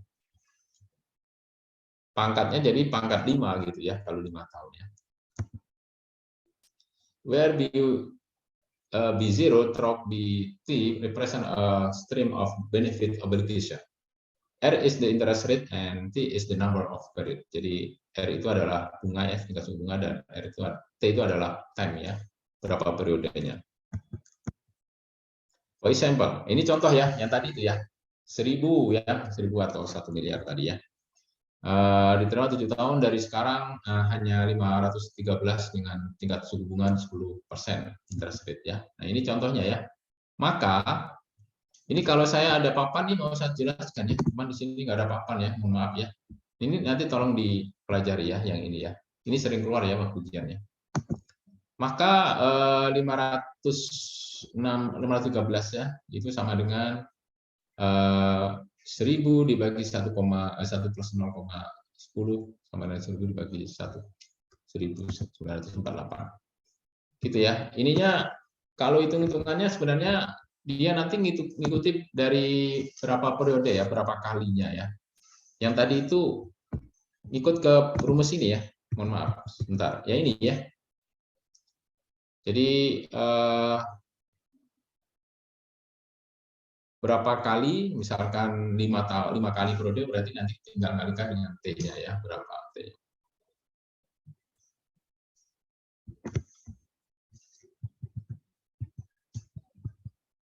There are reasons to think that current labels may be meaningless because of what we call gimmicks. For example, reducing social security benefits by $1 in the far future ya, and reducing the payroll tax today by a small amount, say 8.7 cents, neutral in terms of the temporary budget. Yet this would add to the current deficit, even though it saves money in the future. Similarly, even money-making policy change, like only reducing payroll taxes by half of the amount, 4.35 cents, may be politically invisible. Ini alternatifnya, the temporary budget constraint ini karena ada keterbatasan anggarannya. Implicit obligation, the basic goal is to compare the present discounted value of the government expenditures to its revenue. The generational accounting measure is designed to assess the implication of the government's fiscal policies for different conditions to taxpayer. Indonesia ini kan punya utang 5.000 ya, triliun ya, rupiah ya. Itu kalau kita bandingkan dengan anggaran kita itu kan cuma 2.000 sekian ya. Kalau misalkan kita harus bayar semuanya ya, kita nggak makan 2 tahun itu, misalkan gitu ya. Nah ini PR ya buat kita ya untuk menjaga ya supaya fiskal kita itu sehat ya. It as the different conversion have net benefit or net cost from the government tax and spending policies.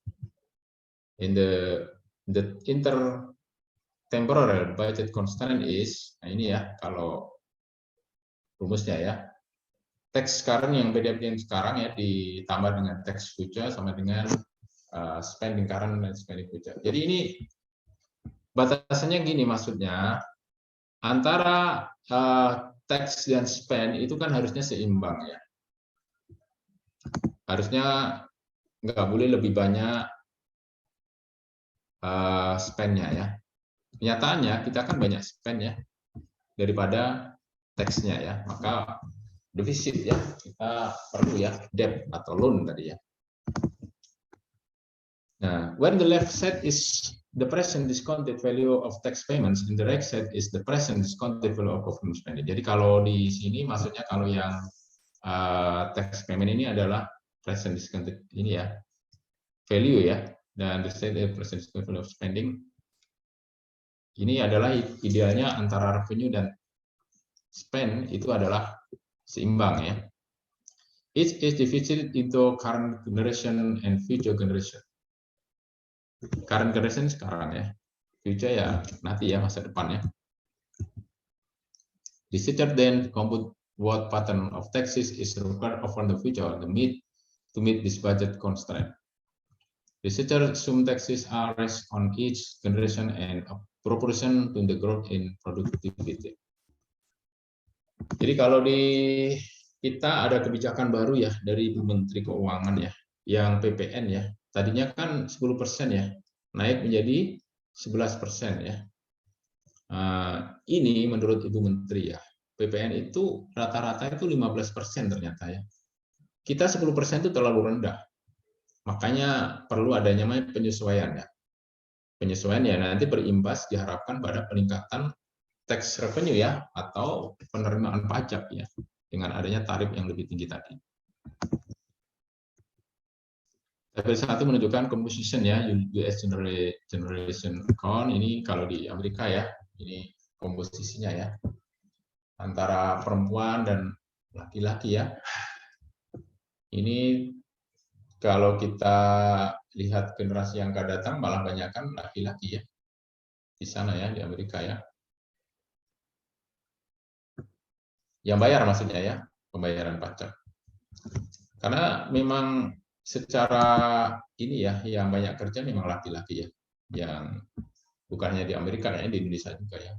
Walaupun sekarang sudah banyak juga yang dari perempuan ikut kerja ya, karena ada emansipasi atau gender ya, masalah gendernya. Ini payment for each generation to satisfy the budget constraint ya. Nah, ini adalah usia 60 atau lebih ya, yang negatif tax income ini usia ya, usia semakin besar negatif tax income ya, artinya dia menjadi subsidi ya, bukan pembayar pajak. Jadi kalau di Amerika itu ya, kalau dia nggak bekerja, dia dikasih uang oleh pemerintah ya, termasuk di Australia. Di Australia itu kalau misalkan sudah nggak bekerja, dia dapat subsidi dari pemerintah ya, supaya bisa hidup.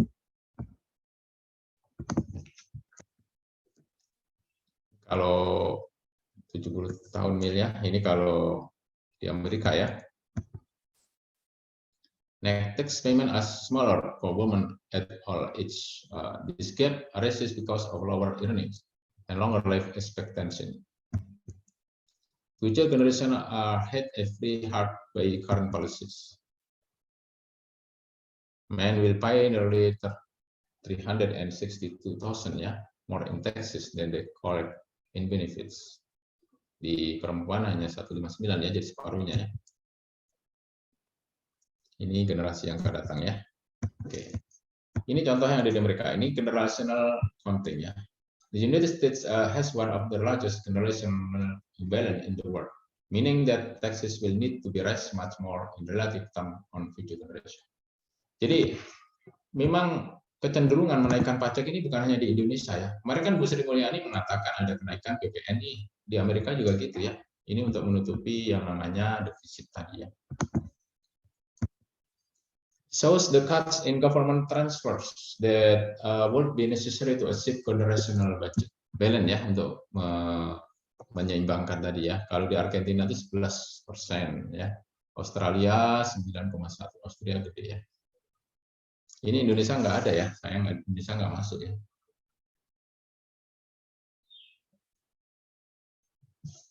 Jadi Amerika 21,9 ya.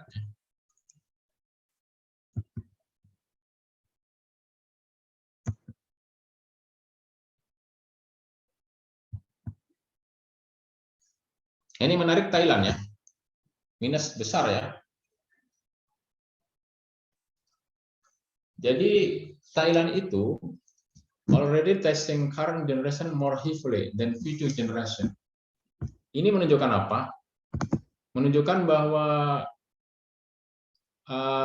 usia di Thailand itu malah banyakkan yang remaja ya, anak-anak malah sedikit ini. Generasi yang akan datang itu anak-anak sedikit, artinya populasi penduduk untuk usia anak-anak itu lebih sedikit ya dibandingkan dengan yang remaja atau dewasa. Kanada has roughly achieved generational balance, jadi udah seimbang ya. Oke, ini long run fiscal imbalance. Another way of examining government spending is to ask if the government continues with today's policies, how much more will it spend than it collect in taxes over the entire future ya. Ini pakai PDF ya, atau net present value ya. fiscal. The inter-fiscal imbalance arises from the minor entitlement program for the elderly, social security, and Medicare. The trustees of the Medicare and Social Security funds recently released a report that show the fiscal imbalance from this program is 72 trillion. Ini di Amerika ya. Jadi ada implicit debt dari Amerika itu 18 kali ya, lebih besar ya daripada existing outstanding debt. The payroll tax will need to increase to 27% ya to finance this problem ya dengan pengukuran ini. The number of sobering, but there are some problem with them as well. They are sensitive to modest change in the underlying assumption, like the interest rate. They also assume government policy remains unchanged, such as not cutting social security benefits. Finally, future generation benefit from some of this investment. What does the US government do? Ini pemerintah Amerika lakukan ya. Move to longer run measure of policy impact rather than 1 year or 5-year windows. Evaluate the 10-year window. Jadi ternyata ya, kalau populasi usia itu berpengaruh pada kebijakan ya. Kalau di Indonesia banyakkan usianya banyakkan mana? Yang produktif atau yang tidak produktif? Banyakkan yang produktif ya. Sebentar ya, izin ya.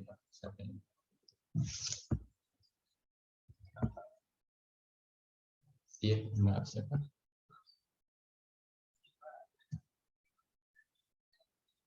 Iya. Ya Bapak. Lagi ngajar, bisa WA nggak? Nanti saya balas. Ya, makasih.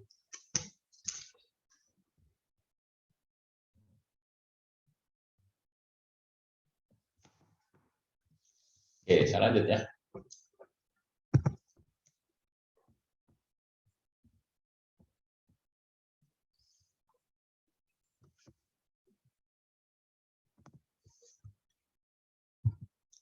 Ini actual balance ya di tadi ya yang lakukan Amerika based on this longer windows in CPO itu PJA-nya ya memproyeksi 6 triliun surplus. Jadi ada perhitungan ya di mana yang akan datang itu kalau masa produktif kan otomatis penerimaan pajak juga besar ya. Tapi kalau ternyata di negara tersebut orang tuanya lebih banyak, maka banyak mensubsidi ya, pemerintah harus menyiapkan security ya, social security yang lebih besar. Ini di Amerika ya, the financial shenanigans ya of 2001 sunset provision. Di Indonesia pernah ada ya sunset policy ya. Sunset policy itu kayak kebijakan perpajakan di mana yang mengikuti program itu akan diberikan ini ya semacam keringanan pajak kalau nggak salah ya untuk yang apa yang tadinya nggak declare ya termasuk sekarang ya. Sekarang kan ada program untuk pengungkapan sukarela ya. Itu semacam tax amnesty lah ya.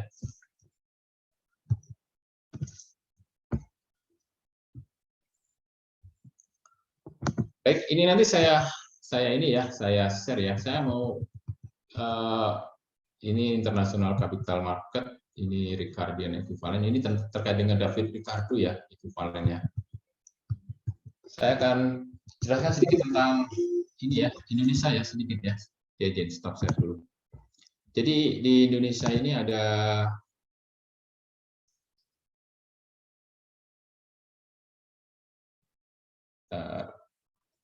APBN ya, sebelum APBN ada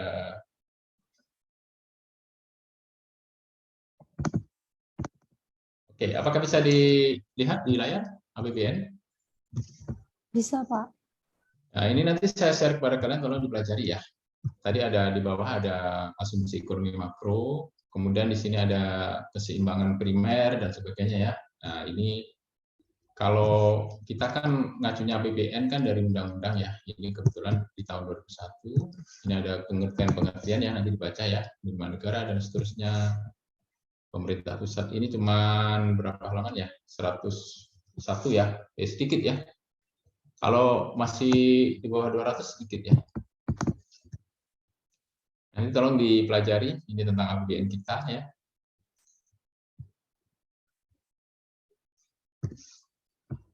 Terus ada lagi ya, sebelum jadi APBN kita kan ada advertorial ya, namanya RAPBN ya.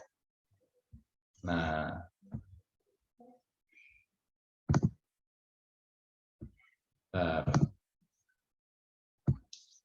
apakah bisa dilihat RAPBN? Bisa, sir. Nah, ini sebenarnya sebelum jadi APBN tadi ada RAPBN ya. Ini untuk pemulihan ekonomi dari struktural ya. Dan seterusnya. Ini sebenarnya kebijakan pemerintah ya. Fundamental maupun defisit di bawah 2% GDP di tahun 2023. RAPBN 2002 melanjutkan konsolidasi fiskal dengan tetap antisipatif dari ketidakpastian karena ada pandemi ya. Nah, di sini ada kebijakan ya untuk menangani COVID, informasi kebijakan fiskal. Ini defisit anggaran kita 868 ya, asumsinya ya. Akhirnya dibiayai oleh anggaran Indonesia melalui pembiayaan utang ya, 973 tadi ya.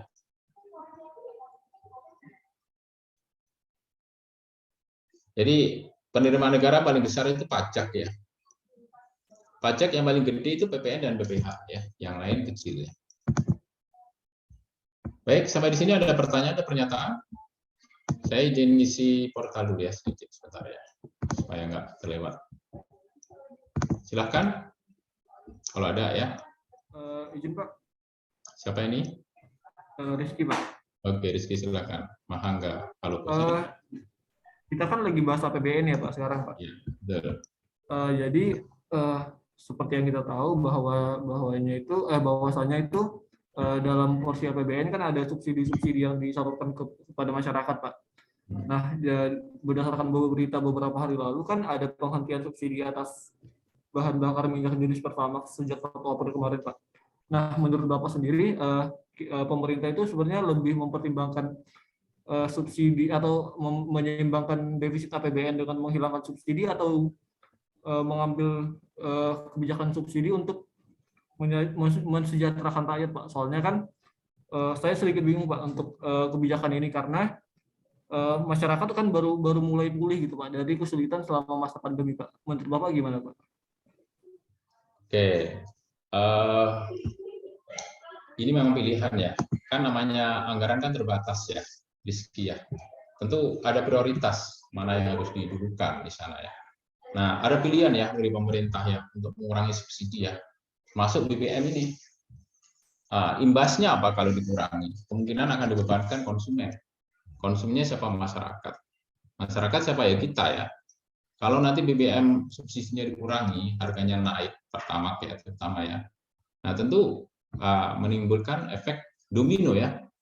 Harga lain ikut naik juga karena kan transport itu biaya kemana-mana perlu BBM ya, sehingga yang lain ikut memicu ya. Sekarang aja udah pada naik ya, Rizky ya, betul nggak harga barang-barang ya? Kemarin harga minyak goreng naik, yang lain ikut naik juga. Iya, karena pasti akan berpengaruh ya. Nah, ini pilihan dari pemerintah ya. Ya itu memang saya kebetulan bukan pengambil kebijakan ya, sebagai analis saja ya. Kalau kebijakannya nggak tepat, justru nanti rakyat yang banyak dirugikan.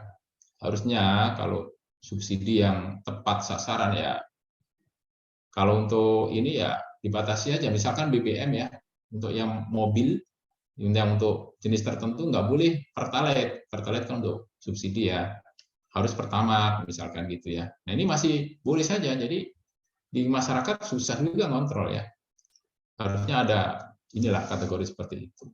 Nah, ini memang masih belum begitu bagus ya pengendalian kita ya di dalam subsidi ini terutama ya, termasuk subsidi kepada penumpang kereta api, pelni gitu ya. Harusnya yang naik-naik itu ya masyarakat ekonomi menengah ke bawah. Begitu ya Rizky, ya mudah-mudahan bisa jawab ya. Bagus tadi pertanyaannya ya. Baik Pak, makasih Pak. Ya, makasih kembali. Ada lagi yang lain? Asani tadi udah kirim ya? di keuangan publik ya Asani ya, di share ya, apa di Asani fotonya? Oh di keuangan publik ya. Ini Farhan ya yang ngasih ya. Iya, Pak. Oke, makasih Farhan. Ini saya download dulu ya. Saya harus ini. Boleh sambil nunggu saya memperbaiki di administrasi. Ada pertanyaan lagi? Silakan. Kelas berapa ini? 6, 7 ya?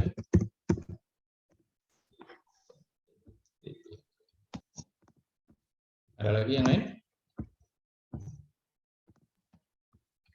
Izin Pak, Oke, silakan. mungkin menambahkan dari yang pertanyaan Rizky tadi Pak, atau apakah menurut Bapak di kenaikan Pertamax, fenomena kenaikan Pertamax tersebut dapat mengakibatkan berdampak pada kegagalan pasar yang signifikan atau mungkin tidak terlalu signifikan karena mungkin terdapat jalan lain seperti Pertalite yang belum naik gitu Pak? Ya, jadi menurut perkiraan saya akan ada signifikansi ini ya, harga lain ikut naik juga ya, karena itu kan memicu ya kenaikan harga yang lain, itu kan kayak efek domino ya. Jadi kemungkinan besar ya ini akan bertambah pada kenaikan harga yang lain ya. Ini menurut analisis saya ya. Jadi Baik, terima kasih Pak. Kenaikan harga BBM itu perlu dicermati ya. Kalau saya jadi pengambil kebijakan nanti dulu lah, jangan masyarakat lagi ini ya. Kecuali ya kalau udah bisa dikontrol bahwa itu akan bisa menguntungkan ya untuk rakyat banyak ya, bisa jadi akan diambil ya kebijakan itu ya. Baik, ada lagi yang lain? Silahkan. Tadi siapa ya? Zahra ya? Iya Pak. Baik, terima kasih Pak. Terima kasih Zahra ya. Sama Rizky ya. Mohon dicatat ya. ASEAN ya. Baik, ini nanti saya kirim kemana ya? Ke chat aja tuh. Saya chat aja ya. Filenya yang tadi ya. Saya izin ya. Baik Pak. Bentar, saya masukkan ke chat sini.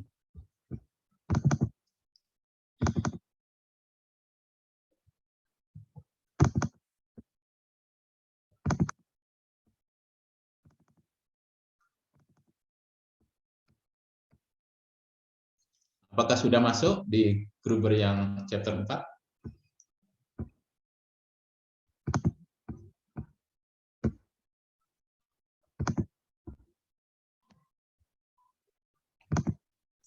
Sepertinya Bapak kirimnya direct message ke saya, Pak.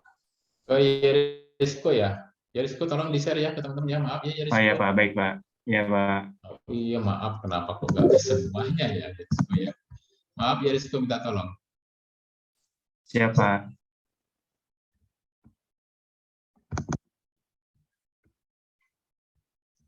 Ini juga ke Yerisco lagi nih. Ada 2 nih.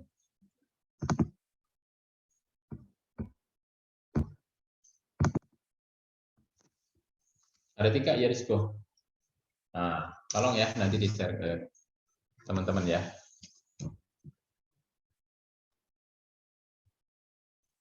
Jadi kalian itu dituntut jadi negarawan ya, memikirkan negara kita supaya baik ya, supaya kalian memberikan kemaslahatan umat ya, manfaat dan kemaslahatan ya. Sudah Yerisco? Masih download untuk yang BBN Pak. BBN ya. Sama advertorial juga ya Yerisco ya. Iya Pak. Oke, advertorial.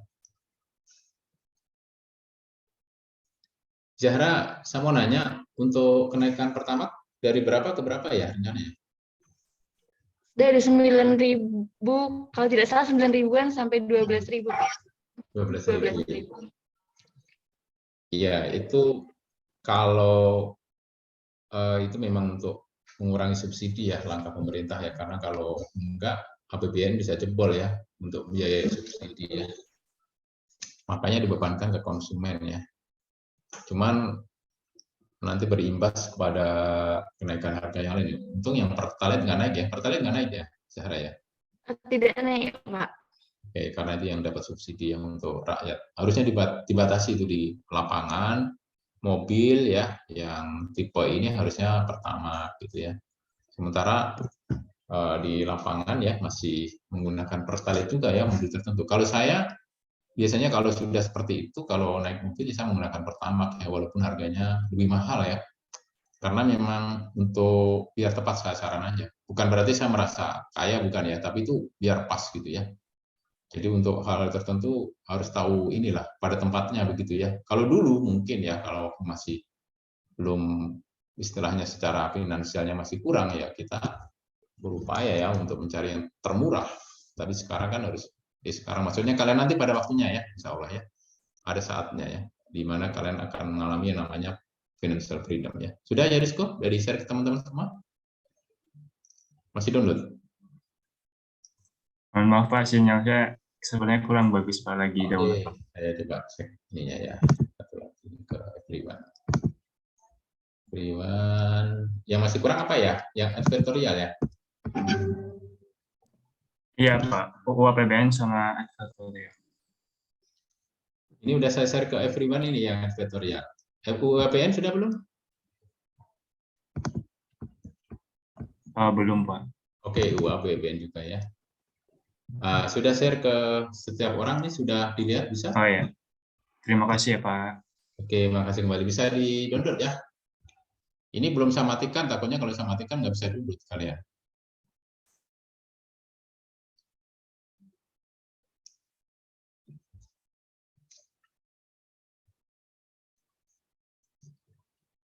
Ada informasi gini ya, Ahzani ya, dan teman-teman. Hari Jumat tentatif, belum pasti akan ada kuliah umum ya. Jadi kalau nanti hari Jumat ada kuliah umum, kalian hadir ya untuk mengikuti kuliah umum. Kalau jadi, nanti akan saya informasikan ya, Azani ya. Baik, Pak. Jadi hari Jumat jam berapa masih belum tahu. Menunggu kesediaan dari pejabat ya. Lagi ngundang ke DJA. Bahan tentang APBN yang tadi saya share itu. APBN undang-undang sama yang advertorial itu. Jadi sebelum kalian ikuti kuliah umum, kalian saya anjurkan ya membaca undang-undang APBN kita ya. Supaya nanti nyambung.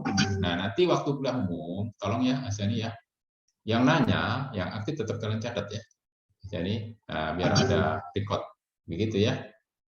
Baik, Pak. Yang nanya maupun yang menjawab atau berpendapat ya di kuliah umum tersebut. Saya akan usahakan untuk hadir ya, untuk mendampingi kalian. Kalau nggak ada kegiatan yang lain, saya berupaya untuk hadir ya. Baik, ada pertanyaan atau pernyataan sebelum ditutup? Sudah semua ya, saya udah share ya untuk ini ya. Jerisko udah semua kan Jerisko? Sudah Pak. Ini sudah ya? Sudah, Pak. Baik, saya rasa untuk pertemuan kelas pagi ini saya cukupkan sampai di sini dulu ya. Kita ketemu hari Jumat kalau jadi, kalau enggak hari Senin seperti biasa ya, Mas Yani ya. Baik, kurang lebihnya saya mohon maaf ya. Saya akhiri dengan billahi taufik wal hidayah. Wassalamualaikum warahmatullahi wabarakatuh. Waalaikumsalam warahmatullahi wabarakatuh. Terima kasih Pak. Pak. Sir. Semuanya ya, and meeting for all ya, izin ya.